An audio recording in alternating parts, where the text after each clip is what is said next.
This episode is brought to you by the Financial Times. When it comes to news, it's easy to find out what, who, where, and when. But why is harder. FT journalism goes deeper to help you see the whole story and understand the issues that matter. Why did it happen? Why is it important? Why will it matter? Listeners to The Rest is History can save over 40% on an annual digital subscription to the Financial Times by visiting ft.com/history. For the why, Financial Times.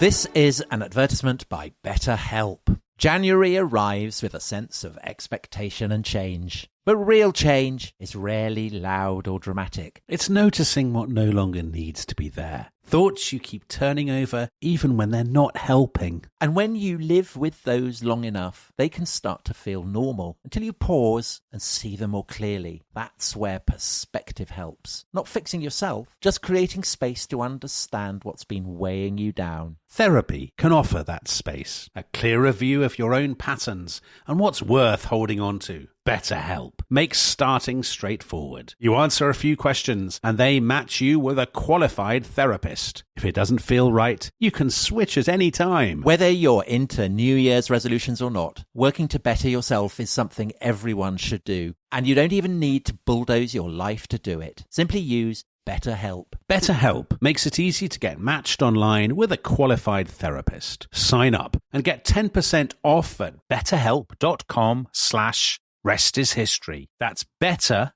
HELP.com/restishistory. This podcast is brought to you by Carvana. Car shopping shouldn't feel like preparing for a marathon of paperwork. That's why Carvana makes buying and financing your car easy. From start to finish, search thousands of vehicles with great prices. All online, all on your time. And when you're ready, your new car shows up right at your door. It doesn't get better than that. Buy your car the easy way. On Carvana. Delivery fees may apply.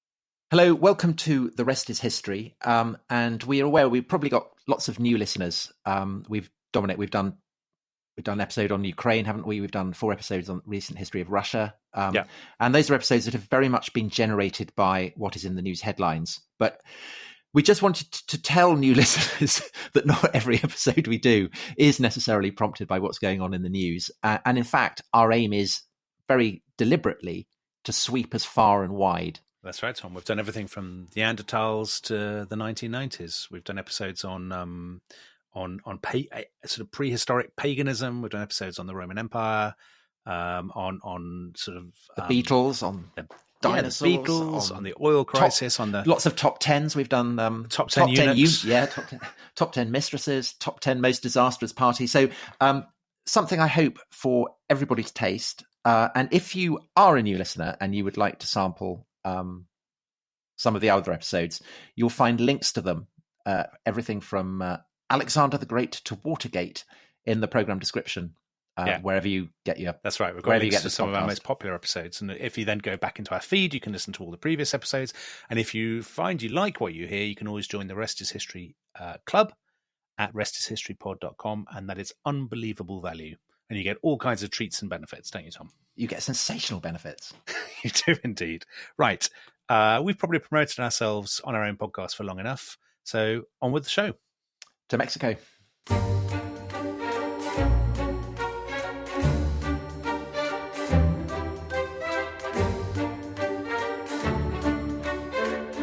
Hello, welcome to The Rest is History. In room 44 of the National Gallery in London, there hang the fragments of a large unfinished painting by the French Impressionist Edward Manet, entitled The Execution of Emperor Maximilian. In the centre stand the members of a firing squad, their rifles levelled. On the right, an officer is making the final adjustments to his own rifle. And on the left, well, the only hint of the condemned man is his hand. That's all we see of Maximilian von Habsburg-Lothringen, Emperor of Mexico. The rest of him is missing. And Tom Holland, there is a metaphor there, isn't there, for the extraordinary, colourful, strange story of this ill-fated man. It is. And do you know, I mean, I kind of vaguely had an awareness of it. Principally, I have to say, through the Manet painting. And reading up about him and discovering more about him, it actually reminds me a bit of General Gordon. Yes, there's definite General Gordon. So the plot is, I mean, this is a guy who is a Hapsburg archduke, and he goes off to Mexico, and I don't think we're giving any spoilers. Well, no spoilers because you've already given it away. I mean, he ends up in front of a firing squad. So there is a kind of slight parallel with Gordon, except that this story has a distinctively Latin American quality. Yes. And it comes across absolutely brilliantly in a new book, The Last Emperor of Mexico, by Edward Shawcross, which I thought, I mean, it has... I don't know if you've ever read the Louis de Bernier novels that he wrote before Captain Corelli. They're a kind of riff on the theme of Latin American magical realism. Thomas Aquinas turns into a hummingbird, that kind of stuff. It's and this story is so odd, it's so bizarre, it's so kind of baroque. It's very magical realist, isn't it? And it's so brilliantly told that it is a great privilege for us to have the author with us on the show. Ed, thanks so much for joining us. We both enjoyed this book so much, and it is an amazing story. And as I said, this is a story that probably isn't widely known. So let's kick off with a question from Harry Lloyd Prentice, who asks, who was the last emperor of Mexico? Oh, well, for now. That's true. Well, thank you for that fantastic introduction. So the last emperor of Mexico is Ferdinand Maximilian, and he's a Hapsburg. But of course, he's the younger brother, or a younger brother, of Franz Joseph, the Emperor of Austria. Now, Maximilian is a man who's absolutely convinced of his destiny to rule. And it's only by an accident of birth that he's not the one who's going to be in charge of the Austrian Empire. Now, Maximilian, he's an interesting character and very different from his brother. They're very close when they're young, but when Franz Joseph becomes Emperor of Austria in 1848, the characteristics that separate them become more important. So Franz Joseph, very autocratic, rigid and conservative. Maximilian, much more outgoing, gregarious and liberal. And what do you do with a younger brother who's outgoing, gregarious and liberal? You keep him far from power. So that description of the slightly rigid, dutiful elder brother who goes on to attain a royal position on the throne, and the slightly dreamier younger brother who ends up going to America. Dominic, does that remind you of Tom and James Holland? Right?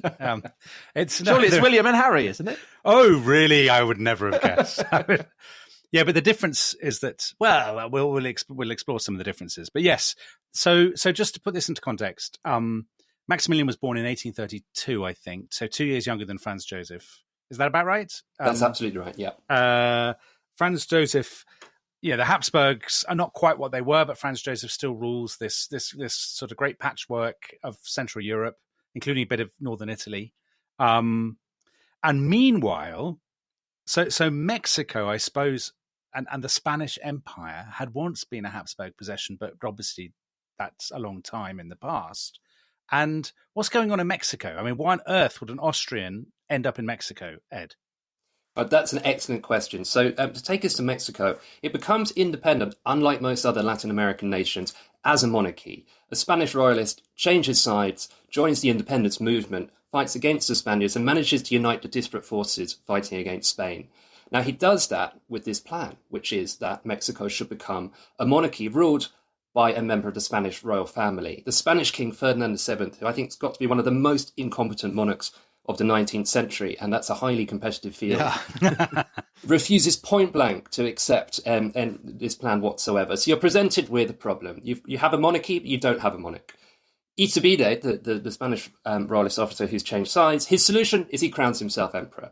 So Mexico does become an empire. There's a first Mexican empire, but it's disastrous. His reign is short, 9 months. He's very quickly deposed, goes off into exile. Actually comes back in 1824, expecting to be welcomed as a hero. He's not. He's arrested and then executed for treason. So that's the first emperor of independent Mexico. Now, after that, Mexico is plagued by instability. It does become a republic, but violence much more important than the ballot box in determining who holds power. And if you want a Sisyphean task, try and memorize every single Mexican president from 1824 to 1861. If you include the interim presidents and the presidents who are not recognized by other presidents, it's near impossible. So you have what we might call anachronistically a failed state in Latin America. But so far, apart from that beginning with monarchy, not that different to the fate of many other Latin American republics. What's also sets Mexico apart is its proximity to the United States of America. And as a later president of Mexico famously says, poor Mexico, so far from God, so close to the United States. And nowhere would that have been more apparent than in 1846. United States of America declares war on Mexico. It's a nakedly expansionist drive to dominate the North American continent. In just over a year, US troops march up from Veracruz, the main Atlantic port of Mexico, and occupy the magnificent city, the capital, Mexico City, unfurling the stars and stripes across this glorious main square with the Catholic cathedral looming over them. Now, they only leave at an extraordinary high price. The Mexican government gets $15 million, which was nothing then, bearing in mind that what the United States of America is going to get. They're going to get half of Mexico's national territory. So this is places today like California, for example. And in return, US troops will end the occupation and a peace treaty is signed. So not only do you have political instability, you have national humiliation and trauma.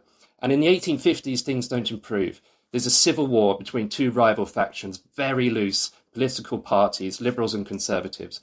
The liberals are led by Benito Juarez, and their argument as to why Mexico is in the situation it is that it's not liberal enough, it's not secular enough. They need to. And Ed, Juarez is actually, he's indigenous, isn't he? So He is he's not indeed. of Spanish descent. Yes, he's from indigenous peoples of Mexico, Zapotec, just outside of Oaxaca, which is southeast Mexico. So He comes from an incredibly humble background. Oh, absolutely. He's an extraordinary figure. And as we'll see throughout this story, he's someone who, he stays with it for the whole duration and, of course, stays with it for longer than Maximilian in the end. He's an extraordinary figure, determined on self-improvement. So if you read his sort of own notes, his own kind of autobiographical notes, he talks about how he wanted to learn Spanish because Spanish wasn't his first language in this indigenous community that he grew up in the foothills of the mountains, very desolate.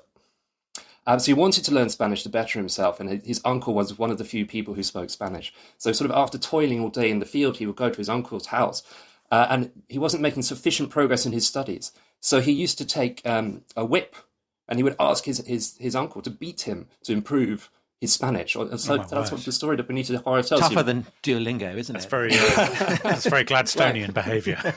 So you've got this extraordinarily determined individual in Benito Juarez, and he comes to power. Well, it's not him in power in 1855, but it's his party, and it's a group of much more radical liberals determined to break the power of the Catholic Church, which is not only has an enormous spiritual hold over Mexico, but as the biggest landowner, is the principal economic powerhouse. And so the key reform here is they nationalise church property and sell it on the open market, as any good liberal will, which has two happy effects of that. One, you break the power of the Catholic Church, and two, you enrich the coffers of the government treasury. Now, for the other faction, the conservatives, the reason why Mexico has been humiliated and is politically unstable is not because it's not liberal enough, but because it's gone too far in that direction. And the only thing they argue that meaningfully binds Mexico together as a nation state is Catholicism.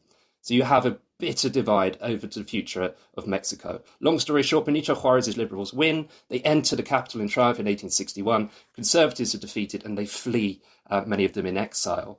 Benito Juarez holds elections and becomes the constitutional president of Mexico. But those exiles never accept, and actually many conservatives still in Mexico never accept that result. Shock horror. Who wouldn't accept the shock? I know. Disgraceful behaviour in the 19th century. So to put this into context, Ed, you just said 1861. So 1861 is the year of the outbreak of the American Civil War. So at this point, the big sort of bullying neighbour to the north is absorbed by its own problems, because, of course, actually now to the north of Mexico, it's the Confederate States of America fighting the Civil War against the Union. Now, the other issue, I guess, is, am I right in thinking that the major problem for Mexico is indebtedness? It's a problem of so many countries in what we would now call the developing world in the 19th century. They've run up colossal debts to Europe, largely to European sort of lenders, haven't they? They have. And the Mexican government particularly took out a series of loans in the 1820s, which they never paid back. And the principal debtor to the nation to whom they owe the debt is actually Britain. But they have also money which they owe to France and which they owe to Spain. Now, given the political history of Mexico, given the US-Mexican War and the Civil War that we've just described, the treasury is not overflowing, you won't be surprised to hear. So what Benito Juarez does as an emergency measure is he suspends foreign debt payment. He asks, well, he doesn't ask, he declares it, Congress declares 2 years without paying foreign debt. Now, in the mid-19th century, that kind of behaviour has a pretty quick response from European powers, which is military intervention. Right. So we have, on the one hand, a man of peasant background, indigenous, didn't even learn to speak Spanish, hauled himself up from his bootstraps, who's become president of a liberal but massively indebted Mexican Republic. On the other hand, we've already introduced him, Maximilian the Archduke, one of the long line of Hapsburgs, one of the probably the most famous royal dynasty in the whole of Europe. Now, the person who brings them together, who binds their fates together. I think we can say the villain of this podcast, Tom. Would he be, by any chance, a Frenchman? He is. He is a Frenchman. In some ways a quintessential Frenchman, in other ways not. This is Napoleon III, nephew of the more famous Napoleon, and a man, similarly, we've got quite a few people in the story convinced of their destiny. Napoleon III is convinced that he is the man who will lead France back to greatness and more importantly, lead himself to greatness and restore his uncle's empire in some form, which he does manage to do despite several failed attempts in the 1830s and 1840s. He's actually the first ever democratically elected president of France, happens to be a Bonaparte, Louis Napoleon Bonaparte. I should say it's universal male suffrage in this case. The problem he has is that the Second Republic, the regime that he is now president of, has a constitution which prohibits him being re-elected. So he does what any self-respecting Bonapartist would do, launches a coup d'etat against his own government, and a year later, in 1852, declares himself Emperor of the French. Yeah, that's so Napoleonic. And so presumably he is self-consciously following in the footsteps of his uncle. I think he wakes up every day and asks himself, what would my uncle have done? And tries to do some kind of version of it. But what's important as well about that moment in 1851 where he launches the coup d'etat is that what he has done there is he has destroyed a republic and on the ashes of that republic created an empire, a monarchy. Mm-hmm. This is where the famous Karl Marx quote comes. The first time as tragedy, the second time as farce. If people have heard of Napoleon III, it's often through that Karl Marx quote talking about the coup. But in the 1850s, there's not very much farcical at all about his regime. In fact, the economy booms, the foreign policy is a success. He allies with Britain, they fight in the Crimean War. They invade northern Italy in 1859, defeating Franz Joseph. And it seems as though he's ended France's isolation, restored France to greatness to some extent, and has created a domestically stable political system. So this is something that monarchists and conservatives in Mexico take a look at. And they have the ear of Napoleon III through his wife, the Empress Eugenie. Their pitch to him is, to make Mexico great again, to coin a phrase, you need to return to the original idea of independence, which is monarchy. And so they tell Napoleon III it's going to be incredibly easy. All we would need is a few thousand French troops. We'll turn up there. We'll declare the plan, which is to restore Mexico to its original state of monarchy. Mexican conservatives who have been defeated by Juarez will flock to the banner. And Benito Juarez, you may say he's a liberal, actually he's a despot. It's a radical minority oppressing the silent majority of Mexicans who will, once Maximilian turns up, acclaim him as emperor.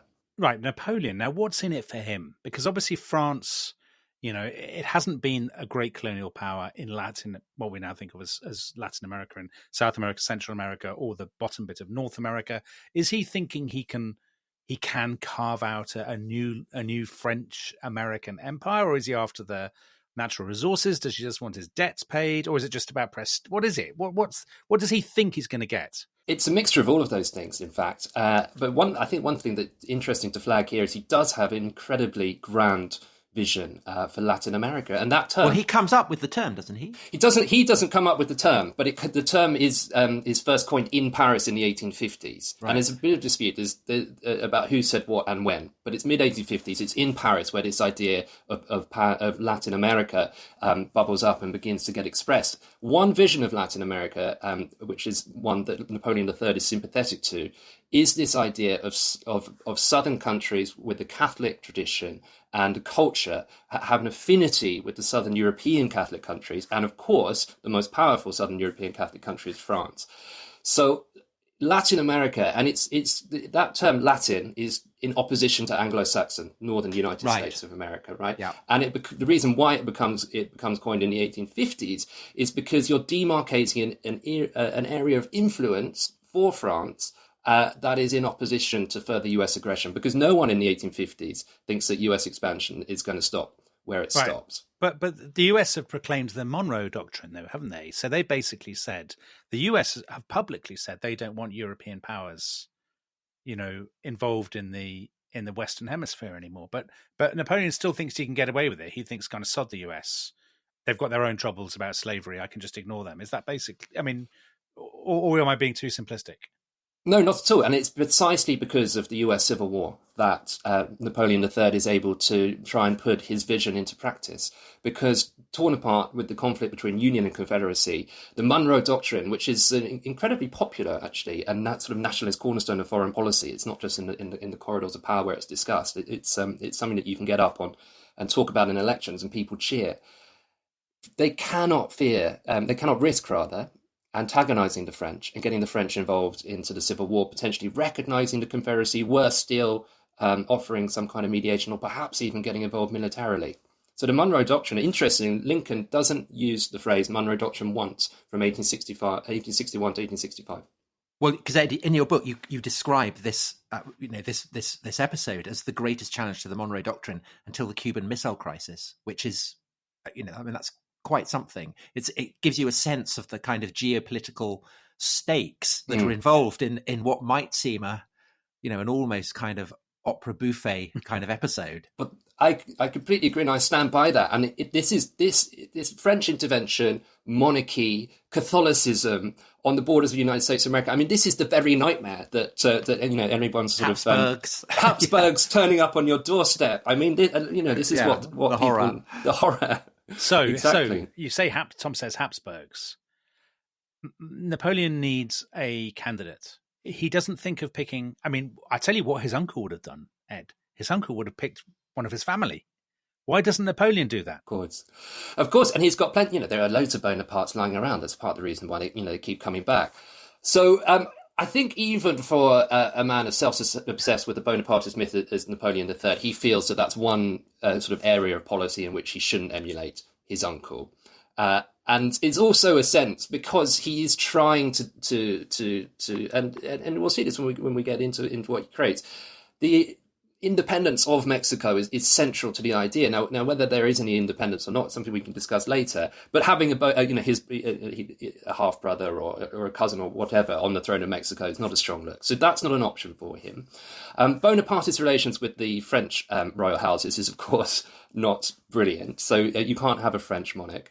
And some of the sort of ultra-conservative Mexicans wouldn't mind a Spanish monarch. But even with their limited horizons, they're aware that the sort of toxic legacy of Spanish colonialism means that's a hard sell. But also, if you're looking for a monarch in the 19th century, the name Hapsburg is the illustrious one that sort of stands out above all others. And so if you could get a Hapsburg on board, that would be fantastic for the project. And of course, the connection as well with the 16th century. It's under Emperor Charles V, also King of Spain, that Mexico is first subjugated and brought under the Spanish Empire. So you have that legacy as well.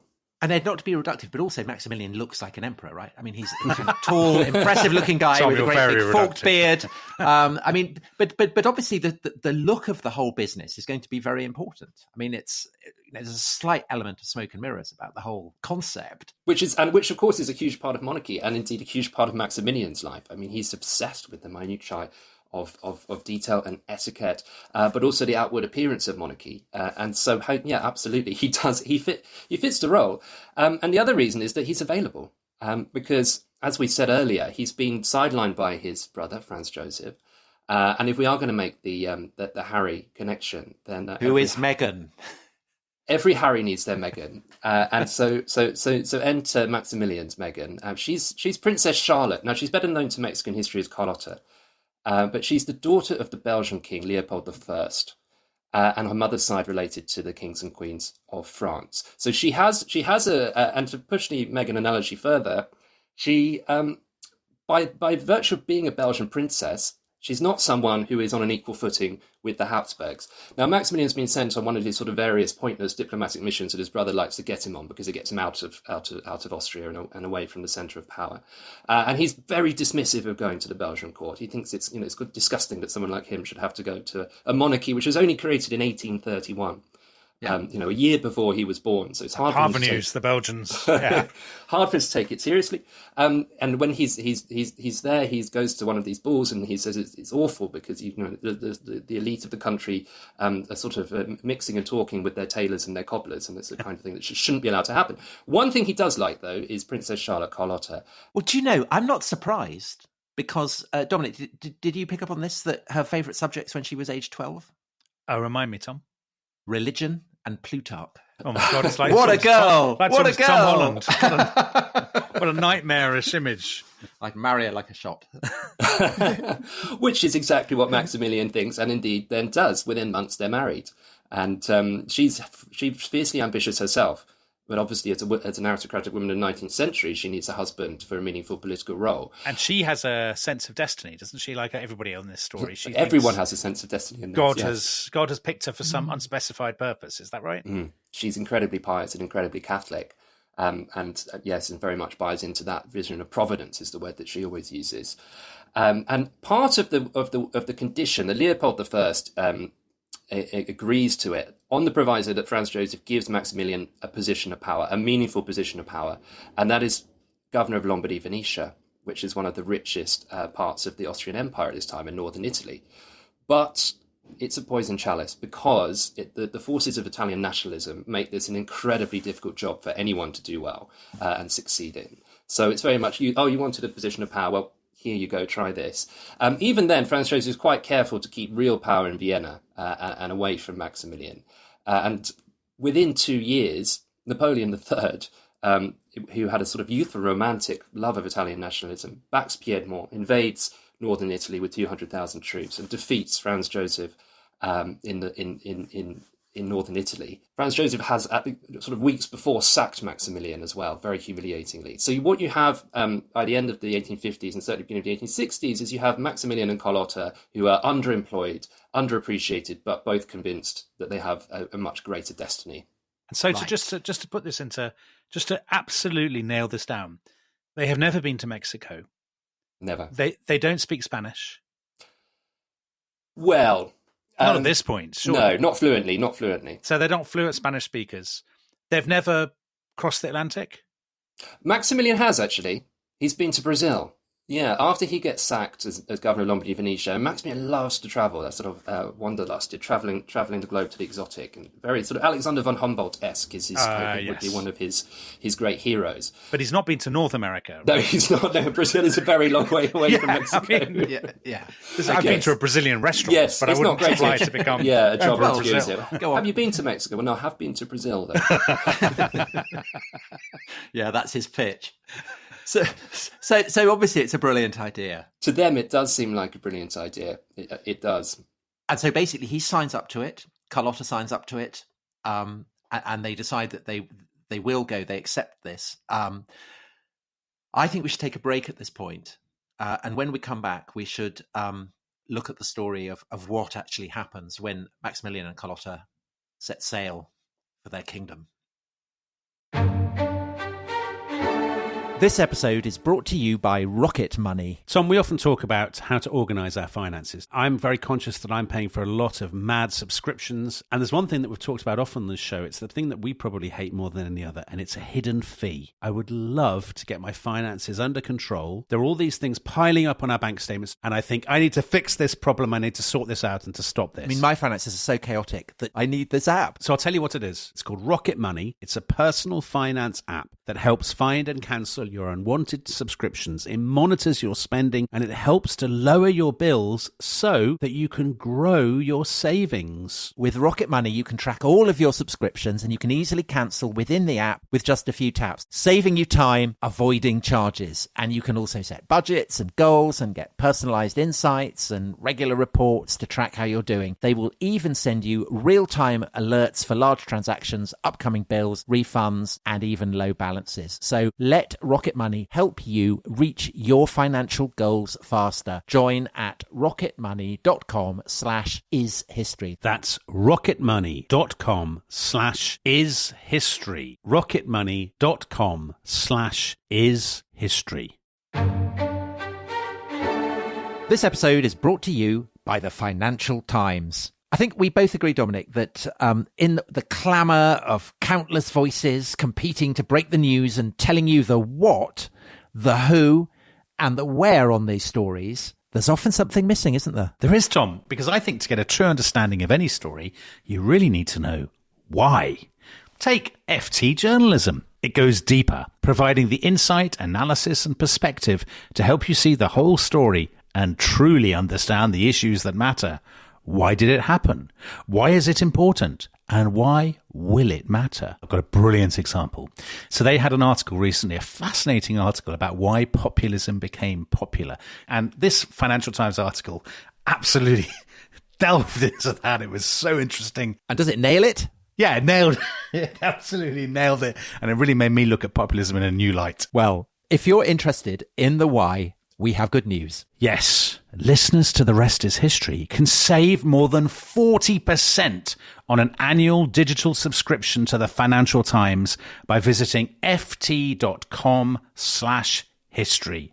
For the why, Financial Times.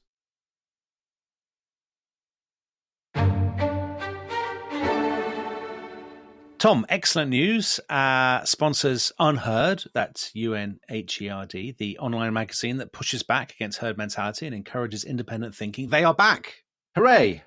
It's great news, isn't it? That's fantastic news. And what are they publishing imminently, Dominic? Well, Tom, I hate to blow my own trumpet. I don't hate it at all. I love it. So I have just written a piece for them about, it was their idea, actually. It was Jacob Farady's idea, one of the editors at Unheard. And he said it was the 75th anniversary on, I think, March the 12th of the promulgation of the Truman Doctrine. Do you know what that is, the Truman Doctrine? No.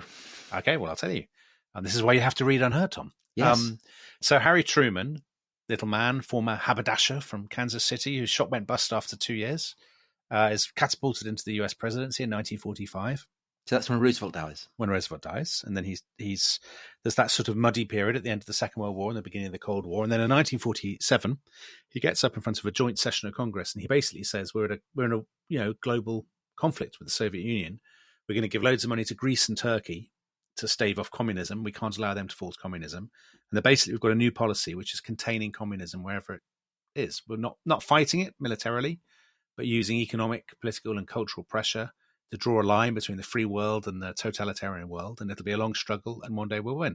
And so, Dominic, when you wrote this, were you aware of any potential? I was, parallels? Of course, and this was very much because, Tom, we're in a not dissimilar position to the one Truman was in 47. So Stalin didn't have nuclear weapons at that point; they were 2 years away. But the Red Army was massive, and fighting Stalin would have meant millions of casualties. So the Americans and the British didn't want to do it. That they actually had a contingency plan, but they knew that it would be incredibly costly. So the same sort of deterrent was still there. And I think you could argue that Truman's genius, and Clement Attlee in Britain and Ernest Bevin, the founders of NATO, was that they said basically it'll be a long campaign, very grueling, and it means, in a way, condemning a lot of people to live under communism in regimes they don't want, in a world of lies and all that sort of stuff. But in the long run, we can do it, and it will be worth it. So I think there is a good lesson there, actually. Okay, people should obviously read your article and go to unheard.com, UNHERD. Yeah, very good. But do you draw any optimistic conclusions? Yes, I do. I do. Okay, well, say no more, Dominic. I say at the end of this, I'll tell you what I'd say, Tom. I will tell you what I'd say. Okay.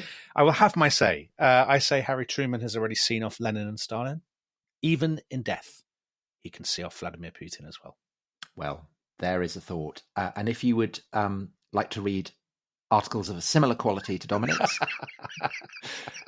in what I'm sure is the ongoing campaign that all of us are engaged in to stave off herd mentality, you go to unheard.com, UNHERD. And if you are a Rest is History listener, /rest, you type in /rest and you get 3 months for free.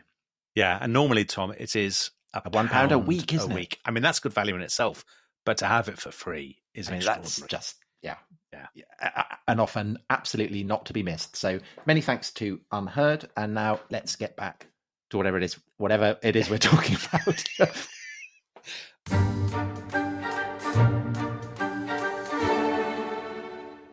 They're going to Mexico, which I cannot understand. That was Queen Victoria commenting on Maximilian and Carlotta. That was very Liam Neeson, straight creepy boy, I thought, actually, Tom, but there you go. It was Queen Victoria. Everyone would know that was Queen Victoria. I mean, obviously, you're Queen Victoria. They are going to Mexico, which I cannot understand. But enough of that. Ed, we have Maximilian and Carlotta are heading off to Mexico. And this is a Mexico that has basically it's under French occupation. Is that right? Or most of it is. The central part of it is. That's a good way of describing it, Tom. So the reason why Napoleon III had accepted it and Maximilian Carlotta too is because it thought that it would be fairly easy to put into practice. In fact, it's a massive undertaking that requires regime change.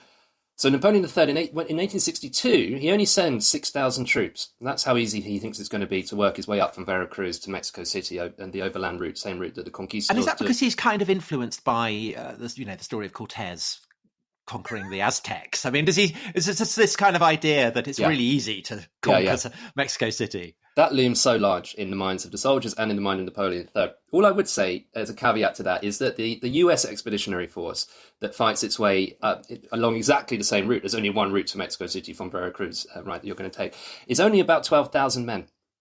So Napoleon III sent half that, but what he thinks will happen is that Mexican monarchists, Mexican conservatives will rally to the French flag, and therefore he's got much more support than the United States of America had. So it's part delusion, but partially based on what he thinks happened, a few decades ago, or a couple of decades ago of that.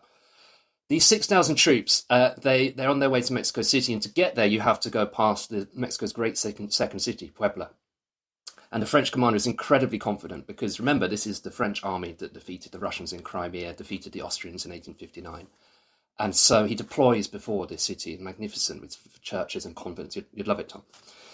And gives the order for wave after wave of French troops just to attack, frontal assault onto the city. But they are cut down by the heroic resistance of Benito Juárez's army, which, of course, has remained loyal to the constitutional president rather than rallying to the flag of a French invader. So that's just to give, and that, sorry, by the way, I should say that goes down in history as Cinco de Mayo because that's on the 5th of May. It's the Mexican national holiday, isn't it? I mean, it's a big deal, but it's often mistaken for Mexican independence. It's not. It's actually celebrating this victory at the Battle of Puebla. So that gives you an indication of how difficult the situation is. And so difficult is it that pacification, which is the euphemism the French use for their brutal counterinsurgency tactics, it takes another year for them to get to Mexico City. And it takes yet another year for Maximilian and Carlotta to make the voyage across to Mexico. So they don't get there until May 1864. And Ed, I mean, there are some hilariously badly behaved Frenchmen in this story. So there's this diplomat Dubois de Saligny, who's, I mean, he seems the worst diplomat in diplomatic history. I mean, his chief talent seems to be for offending people. There's a general, General Foiret, who is so fat that a chair collapses under him. And then there's this terrifying colonel whose kind of counterinsurgency record is reminiscent of the Battle of Algiers. I mean, this is it's not a kind of dream team, is it? For a French dream team in terms of nation building. It's not a dream team for nation building at all. No, and the counterinsurgency colonel Charles Dupin is an extraordinary figure. It's sort of the reverse of General Gordon, although actually perhaps not in one way. But one of his fellow French officers said of Dupin, he had all the vices known to man, except for drink.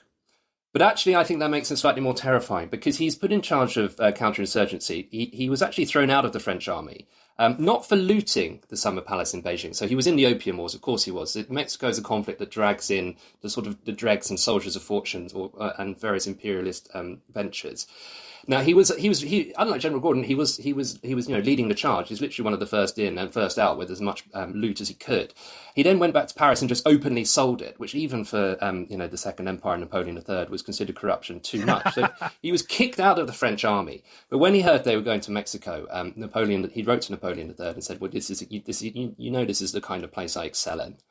And Napoleon III essentially backs him and gets him off to Mexico, where he sets up this counter-guerrilla unit to defeat the forces of Benito Juárez, who've never surrendered, by the way. Benito Juárez is just retreating northwards from Mexico City after the French take the capital. And this is an extraordinary letter that he writes to his niece, where he says, "I have waged an atrocious war. If I were Mexican, what hatred I would have for the French and how I would make them suffer. I think, well, you don't. Why would you write that to your niece? I don't know. I mean, I'd like to see what she wrote back. It's nice.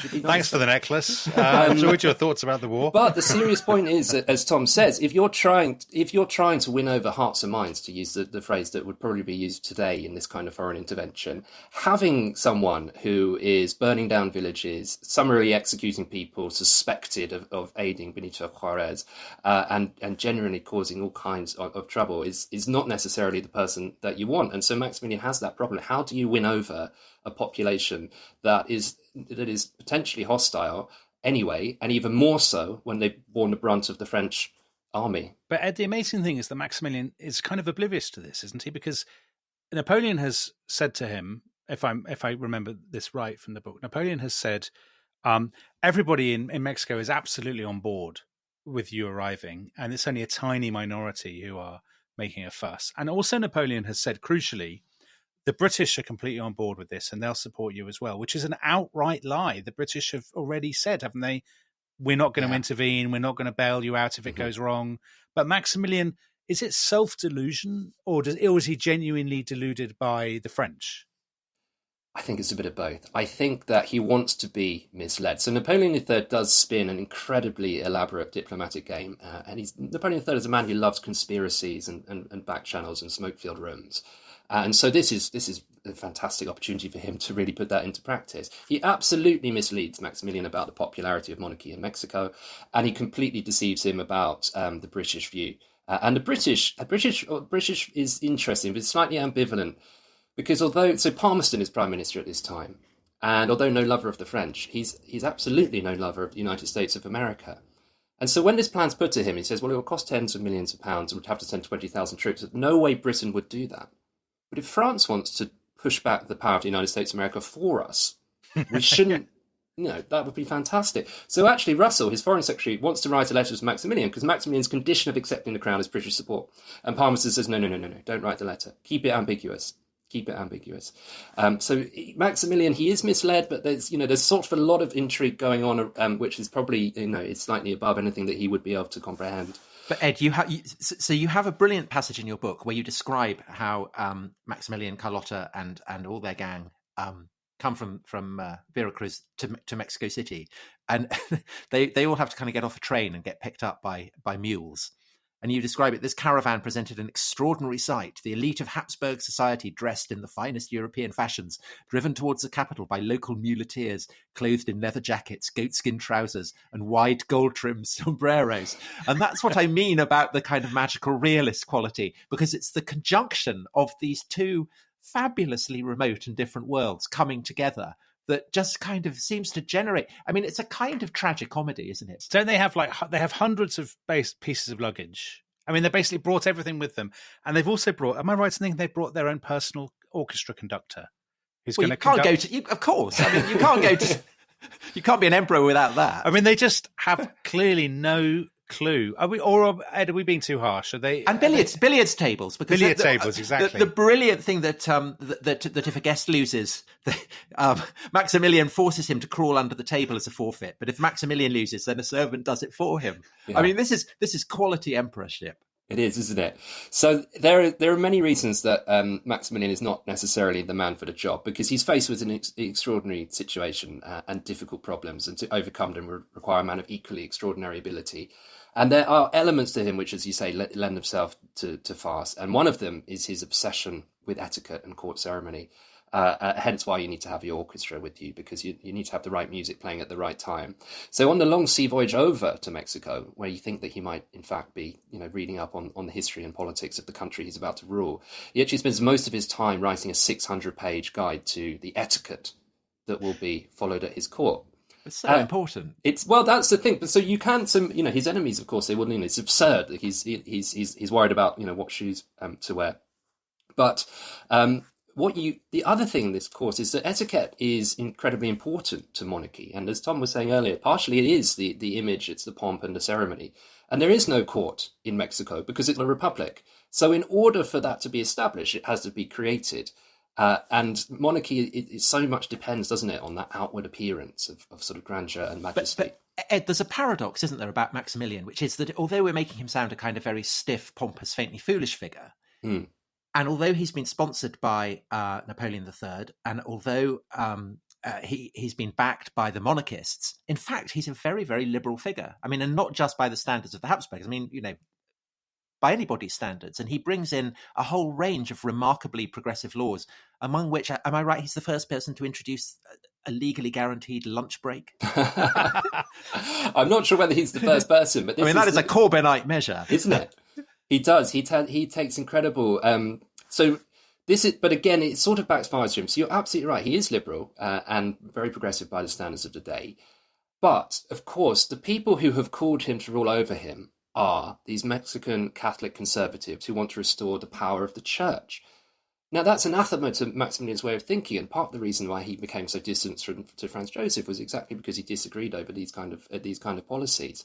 So when he comes to Mexico, the conservatives are expecting, the sort of ultramontane Catholic monarch and autocracy. And what they get is a slightly watered-down version of Benito Juárez's liberalism. He confirms that key policy that Benito Juárez had been fighting for, the nationalization of church property, to the horror of his own allies. So what he does... Is that because he genuinely believes that's the right thing to do, or is it because actually he's politically astute enough to recognise that he has to do that if he wants to keep the foundations for his regime? But Tom, I don't think it is astute. You see, now, regular listeners will expect this from me. Is there not an argument, Ed, that Maximilian could have prevailed if he'd just been, if he'd really gone all out all in with the conservatives, if he'd basically been more partisan and less liberal? A question from Peter Edmund: would the Emperor Maximilian have been more successful had he been less liberal? Would a fully reactionary monarch, Sandbrook style, have had a better chance?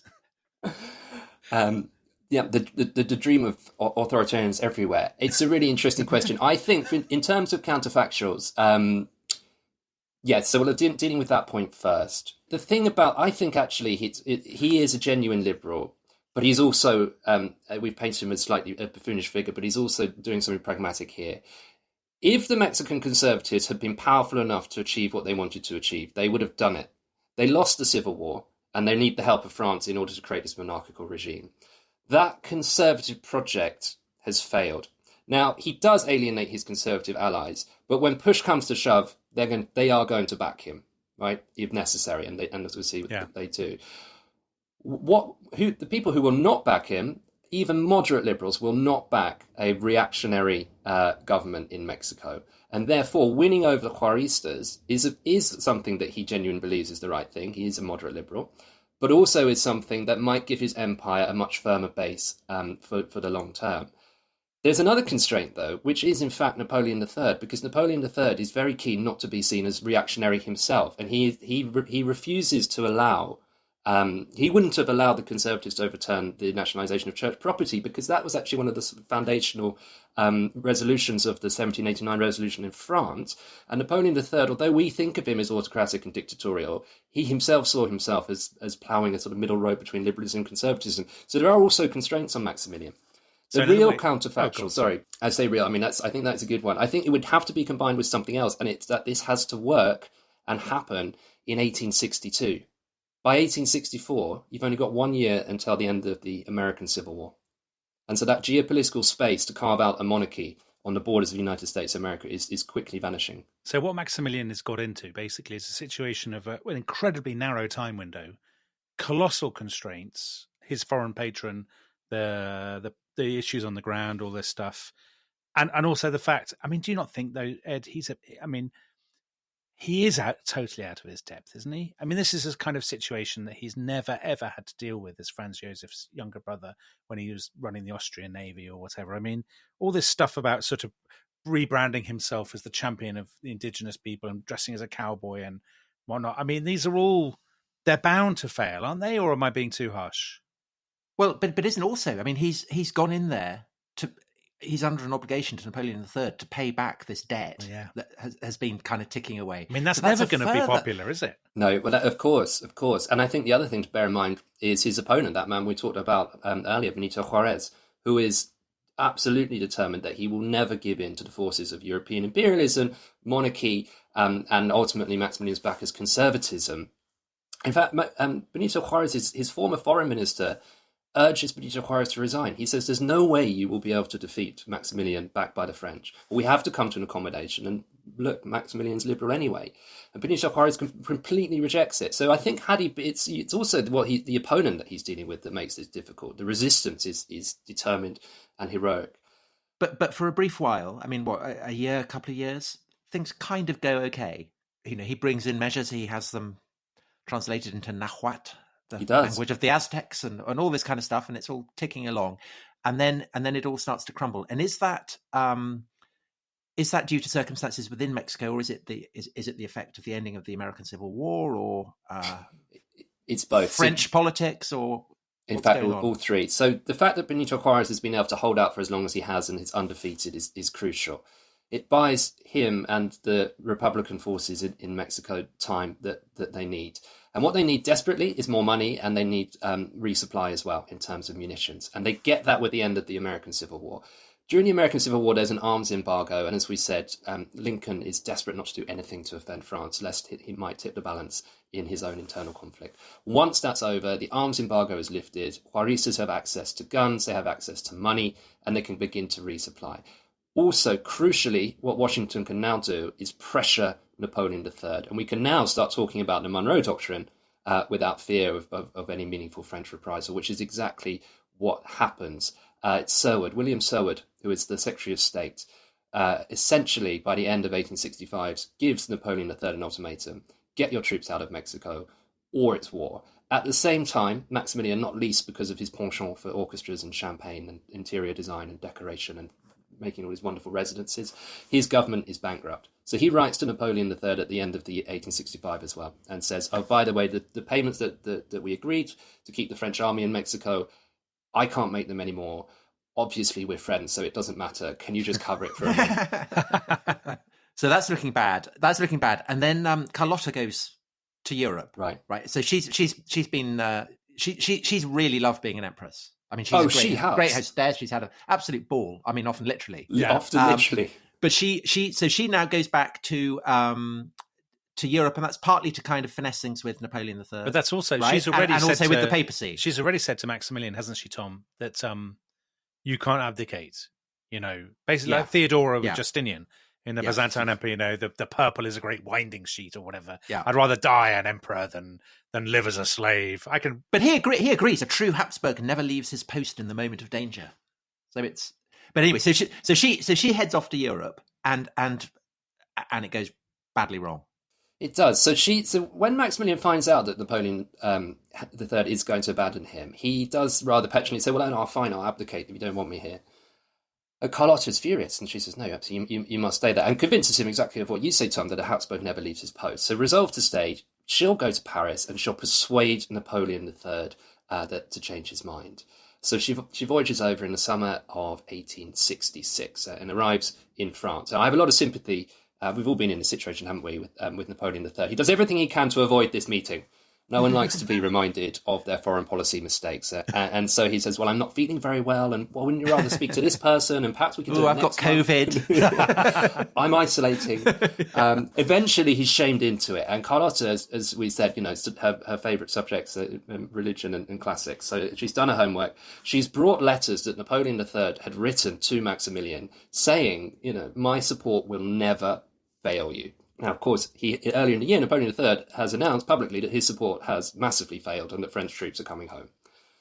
So Carlotta brings these letters out and puts them in front of Napoleon III, an incredibly dramatic meeting. And Napoleon III starts crying, but he doesn't change his mind. Dominic shaking his head. It's such Gallic conduct. Yeah. I mean, it's like this podcast, the story of this podcast could have been written by Dr. Johnson or somebody. And actually, there's a moment where a servant comes in and serves refreshments, and it slightly sort of befuddles Carlotta, and then she sort of talks herself out of it. She says, I see what's happened. Your ministers are forcing you to do this. It's not your decision. Let me speak with them. I'll convince them, and they'll convince you. And everybody says, absolutely, I will set up those meetings. You can have a whole suite of rooms to do them, whatever you want. And of course, foreign policy is to preserve the emperor anyway, but his ministers never supported it in the first place. It's hugely unpopular in France. The decision stands. But Carlotta's got one trick left up her sleeve, which is to go to the Vatican and have a meeting with the Pope. Because as we said, Maximilian's liberal policies have alienated his core Catholic conservative constituency. But if they are backed by the Pope, then of course that brings the Catholics in Mexico on board. So there's still hope.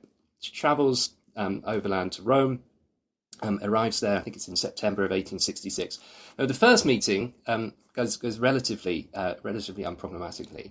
It's the second meeting where things begin to unravel because the pressure is enormous. She's convinced her husband to stay in Mexico. The empire looks like it's falling apart, and this mission with the Pope is crucial. So she can't wait for it, and her health is beginning to suffer, and she demands to be driven to the Vatican. Unannounced, she breaks into the Vatican. I mean, how do you stop the Empress of Mexico if you're just on the door? You have to let them through. Demands to see the Pope. Eventually, the Pope is sort of roused, presumably in his papal pajamas, and sort of, what's going on? In the corridors of the Vatican, confronted with the Empress of Mexico, and she breaks down, uncontrollable sobs, screaming. And what she's screaming is that Napoleon III is trying to murder her with poison. That her entire entourage that has come with her from Mexico, her servants, Mexican politicians, whoever they be, are in the pay of the French emperor, and they're trying to have her killed. Now, of course, Napoleon III, devious though he may be, has no interest in poisoning Carlotta, and she's lost her mind. She's completely gone into a world of delusion and paranoia, and she sees Napoleon III as literally the devil incarnate, the principle of evil upon earth, she calls him. Now, this, of course, doesn't result in a concordat with the Pope, which will rally Catholic Mexico behind. So her mission is failed. So actually, I said Dubois de Saligny was the worst diplomat of all time, but perhaps Carlotta has actually pipped him. She's not achieved her mission. But I like the way that you were focused on that, Tom. I've been an excellent boss. But did you? And the deal? Yes. Did it come off? It doesn't. She's actually taken into care by her Belgian family and put into the equivalent of isolation, which is the way that people thought they were best to deal with these mental problems in those days, and of course was the very opposite. She never recovers, and in fact she never goes back to Mexico. But meanwhile, Maximilian is stuck in Mexico, and the sphere of his control is starting to shrink and collapse, and so he gets advised, doesn't he, to go to a place called Querétaro, is that right? Querétaro, yes. He's already had another flirtation with abdication, hasn't he, when he hears about Carlotta? And again, other people say, oh, don't abdicate, it's better you're a Hapsburg, all this sort of stuff. And I think he packed am I right in thinking he packed his bags on that occasion? This time. So once he hears the news that Carlotta has suffered this terrible incident and his wife is sick, he resolves to abdicate again, so second time. But we should have really emphasised about Maximilian. He's indecisive. He procrastinates. He doesn't if you don't have to make a decision, don't make it. Always push it. But he is brave, right? I mean, he is very brave. That comes across, absolutely. So he's talked out of it, as Dominic says. The Conservative allies promise him everything, tens of thousands of men, tens of millions of dollars. Once the French have gone, we won't have the stigma of foreign intervention. Just think how we'll be able to defeat the Juaristas. Yeah, without any soldiers, we'll be so popular. Exactly. But he does have some, doesn't he? I mean, he does, and that's why he ends up going to this place Querétaro, because there are, this is a stronghold of conservatism. Yeah. And so once the French have left, and there's just all kinds of scenes reminiscent of more recent events where refugees following in the wake of the French army and sort of chaos and so on and so forth, and they desperately want Maximilian to come with them. He refuses to say, I'm going to stay and fight. And that's it. So the plan is to go to a town about 130 miles northwest of Mexico City, Querétaro. Now, this is an imperial stronghold. There are Imperialista soldiers, the supporters of Maximilian, Imperialistas, already there. And what's going to happen is, this is the plan as it stands. Maximilian will become commander-in-chief of the army. He will lead a small force out from Mexico City. They will march to the relief of these Imperialistas. 3 Juarista armies are converging on the city, but you defeat them one by one. And then the empire will be gloriously restored after this dramatic victory over the forces of the empire's atheistic liberals. It sounds like a desperate plan, and it is one. Instead of the tens of thousands of men, the Conservatives managed to scrape together 1,500 for Maximilian to lead northwards, and only $50,000, which is barely enough to pay the wages of the troops that he's marching to Querétaro with, rather than even to relieve that force. And then he goes butterfly hunting. Well, this is it. So, so Maximilian has never served in an army, let alone commanded one. He's appointed commander-in-chief with the idea that this victory will be his responsibility and therefore will demonstrate what a wonderful leader he is. Maximilian's he's I guess what one would call a dilettante, although he's interested in natural science and botany and especially butterflies. And a sort of fantastic moment. So the territory, his empire is shrunk to the point because while he's prevaricated about whether I should abdicate, the Juaristas are advancing on all sides and they're taking towns and cities and taunting the defenders, saying, "Well, your emperor's packed," as Dominic says, "your emperor's he's packed up his furniture. He's off. So what on earth are you fighting for?" Plus, they haven't been paid in about a year either. So there's not really much support for him. It's melting away, and so the countryside is held by Juarista guerrilla forces, and so he's constantly under attack on this march.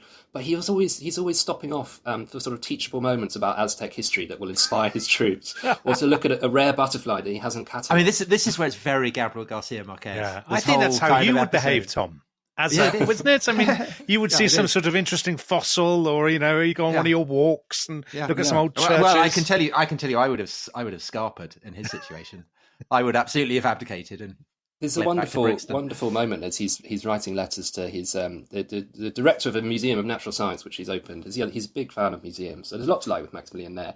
And he's talking about the journey, and he really does focus on the butterflies. And he says, "Well, as the bullets were whistling around me, I noticed the most extraordinary butterfly." It's admirable in a certain way. Well, he does show absolute cool, calm, and collected courage under fire, and he does show leadership abilities and charisma, and he does lead this force safely to Querétaro. But that then turns out to be because as I understand it from your book, it's kind of it's surrounded by heights, and his enemies are able to occupy the heights, and so basically he's stuck there.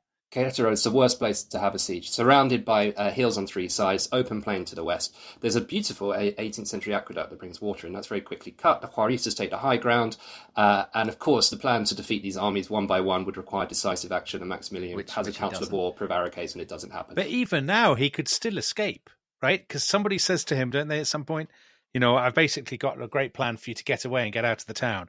But Maximilian says, no, I've invited some local officials.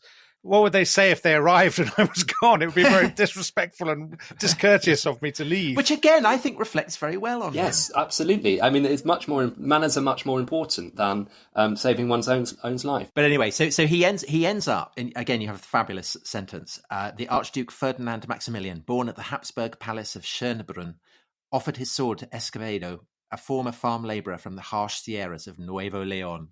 Which again, it's kind of that it's that conjunction of two totally alien worlds, and he becomes a prisoner, and things take a dark turn for him from that point on. Yes, understand. The result is not good from his point of view. Yeah, the siege, it was a disaster. He's actually betrayed after 2 months by one of his most loyal officers, a man that he was godfather to children of, who goes over into Juarista lines, leads them through, and in the sort of morning of May 15th, 1867, the Juaristas have encircled the town and broken through the Imperialista lines, and he's put in prison, court-martialed, which is very much going to be a show trial. It's actually held in a theatre named after the first emperor of Mexico, Iturbide, and people who've been paying attention will remember that he was also executed. I love the detail in your book where he says, I don't really think I want to have a trial. I'm an emperor. And they say, yeah, but kings have been tried before. Look at Louis XVI. And I can't imagine anything less reassuring. I know, and that's from another French diplomat. It's a French diplomat. He desperately doesn't want to go. And she says, yes, but what about Marie Antoinette and Louis XVI? I mean, that was good for them. Charles I, interestingly, is an inspiration for him. I was about to say, very much. Is he a friend of the show, Charles I? He has an ambiguous relationship. He does, I think. Yes, but Ed, here's a question for you: why do the Mexicans? Why are they so set on trying him and executing him? Why don't they just put him on a boat and say, bugger off back to Europe? It's an excellent question. And Maximilian would have been fairly confident that that's what would have happened. Of course, it's something that he's offered to do. He says, I'll abdicate or go. I promise I won't come back. And if you think about, the conflict you have in North America between Union and Confederacy, Jefferson Davis, who's committed, the most egregious treason you possibly could against the Union, right? He is put in prison, but he's eventually pardoned and amnestied or whatever it is. So that execution is rare. But Benito Juarez, as we said, is made of stern stuff. Now, this conflict in Mexico has been raging almost without interval since 1858. So that's nearly 10 years. And it's not, the fight is not with Maximilian, although, at this stage, of course, it is, but it hadn't begun with Maximilian. It had been with the Conservative Party, Remember, it was defeated in civil war in 1861, and so the French sort of poured gasoline onto the burning embers of this conflict, which then flared up again. And tens of thousands of Mexicans have been killed, and Benito Juarez wants to end that conservative that conservative resistance to his legitimacy, I suppose, is the way of saying it. And of course, we focus on Maximilian, but he's executed alongside two other men, Miguel Miramon and Tomás Mejía. And these are both leaders of the Conservative Party representing different strands. Miramon, the sort of Creole landed aristocracy, descendants of Spaniards. Mejía, who is another indigenous peoples of Mexico, but that deep strand of pious, rural conservatism based on Catholicism. And so you essentially, and Maximilian, of course, representing Europe and European monarchy and foreign intervention. And so it is an incredibly determined attempt to put an end to that kind of resistance. And I suppose also to kind of offer, serve as a warning to other European princelings who may be tempted to pop over and have a crack. Yeah. Because that monarchy, the idea of monarchy had just been bubbling below the surface in Mexico from the 1840s onwards. So this is what happens if you try and set up a monarchy in Mexico. So Ed, he get together with the two conservatives, gets hauled in front of a firing squad. They get shot. He's not wearing a sombrero, as Manet shows him wearing. His body is treated quite disrespectfully, isn't it? They don't follow court etiquette. They keep the body in Mexico City, and then after the negotiations, it goes back to Vienna. They don't follow court etiquette. Actually, it's worth pointing out that Maximilian wrote an emergency court etiquette to be observed during siege warfare conditions, so while artillery's raining down. Exactly. So he always had. He always had an eye for etiquette, which is not followed, as you say, after his death. So the body's embalmed. The idea it will be sent back to Vienna. Benito Juarez tries to use it as diplomatic leverage, essentially, to get Franz Joseph to recognise the Mexican Republic. Because by executing Maximilian, Mexico does become something of a rogue state in European eyes for a good 10 years or so before any European court actually recognises the Mexican Republic. And so the body it's not treated well. It's kept in Mexico City in rather insalubrious conditions, and it's eventually sent back. I think it's November 1867, so a good few months after the execution. So your book is The Last Emperor of Mexico.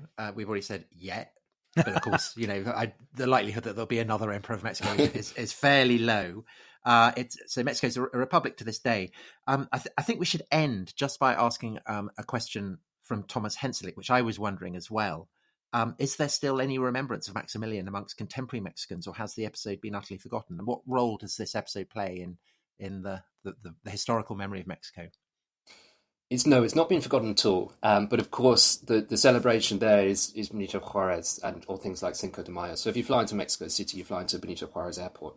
The role that it plays in Mexico in terms of its history is a foundational moment. Independence in the 19th century was contested. And depending on who you spoke to, they'll tell you a different story and about different heroes. The story of Benito Juarez's triumph over the forces of European imperialism, monarchy, and reactionary Catholic conservatism becomes one that most Mexicans, if not all, are able to rally behind. And so it has a unique place in Mexican history, and therefore the story is well known. In terms of Maximilian's legacy, it does become quite romanticized, as you can imagine, with Carlotta and the court. And it's because as you say, it's so exotic and so almost out of time, even in the 1860s, that it does become the focus of quite a lot of literature and film and things like that. So he's remembered very much as being on the wrong side of history, and Benito Juarez as being on the right side. But there is an element as well that his character does shine through in some of the things that he's sort of naive and unwelcome, but not perhaps irredeemable in of himself. I think is probably. Now, talking of irredeemable, maybe we should end with the villain of the story, because he doesn't have long left himself, does he? Napoleon III. It looks like he's sent this man to his doom and basically got away with it. But his own imperial ambitions are about to collapse in ashes around him, aren't they? In 1870, 71. Well, one of Maximilian's last wishes, was that if he was able to go into exile, he would enroll in the Prussian army and fight against the French. And of course, that's exactly what happens. Well, except for the fact that he can't enroll in it. So he would have been delighted when Prussian troops streamed across the French border, and Napoleon III, who is sort of ironically trapped in a much larger version of what happened to Maximilian. But he gets away, doesn't he, and ends up in Chislehurst. Well, he very sensibly abdicates. Yes. He says, I think the game might be up. And Ed, you are currently, I think, writing a book about Napoleon III, which, based on the evidence of your wonderful book on Maximilian, is going to be so worth reading. I guess kind of grimly funny, as in so many ways this book is. Can't thank you enough. It's been an absolute tour de force. And just to reiterate, Edward Shawcross, The Last Emperor of Mexico, fantastic book. Rush out and buy it. Cheers, thank you. We should say, I guess, adios. Adios and au revoir. Bye-bye.